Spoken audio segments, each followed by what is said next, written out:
Europe 1, 7h26, Thomas Soto. La morale de l'info. Bonjour Raphaël Antoven. Bonjour Thomas. Donc ce matin, vous souhaitez revenir sur ce hashtag Je ne suis pas Charlie qu'on voit fleurir un peu partout depuis l'apparition d'un dessin de Rhys dans Charlie Hebdo.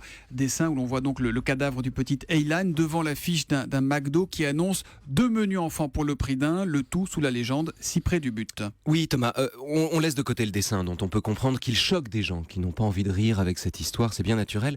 Ce dont je voudrais parler ce matin, c'est l'utilisation, cynique ou non, de ce dessin par ceux qui en profitent pour taguer partout « Je ne suis pas Charlie ». Parce qu'en fait, il n'y a aucun sens à dire « Je ne suis pas Charlie ». Aucun sens ? Vous êtes dur quand même, il y a des tas de gens qui le disent sans doute de bonne foi. Bien sûr. Et d'ailleurs, c'est à eux que je m'adresse, parce qu'entre gens de bonne foi, on peut se parler. Et je crois de bonne foi qu'une telle phrase repose sur un malentendu. Mais Voilà. qu'est-ce que vous voulez dire ? Expliquez-nous ce Écoutez, malentendu. Il faut s'entendre sur les mots. Que voulait dire, que veut dire « Je suis Charlie ». Je suis Charlie, ça veut pas dire « j'adhère à Charlie Hebdo » ou « j'aime les dessins de Charlie Hebdo ». Non, « Je suis Charlie », ça veut dire « c'est aussi sur moi qu'on a tiré ». Ou encore « c'est aussi ma liberté qu'on a entamée quand on t'a fait taire ». Ça ne veut pas dire « j'aime les caricatures du prophète Mahomet » ou encore « je pleure de rire devant le corps du petit Aylan ». On s'en fout des dessins de Charlie en un sens, tant qu'on les tolère. Ce n'est pas ce qui est représenté dans Charlie qui compte, c'est ce que Charlie représente. Ce qui est représenté dans ce journal est simplement libertaire, ce qui concerne peu de gens. Mais ce que le journal représente, c'est la liberté elle-même, ce qui concerne tout le monde.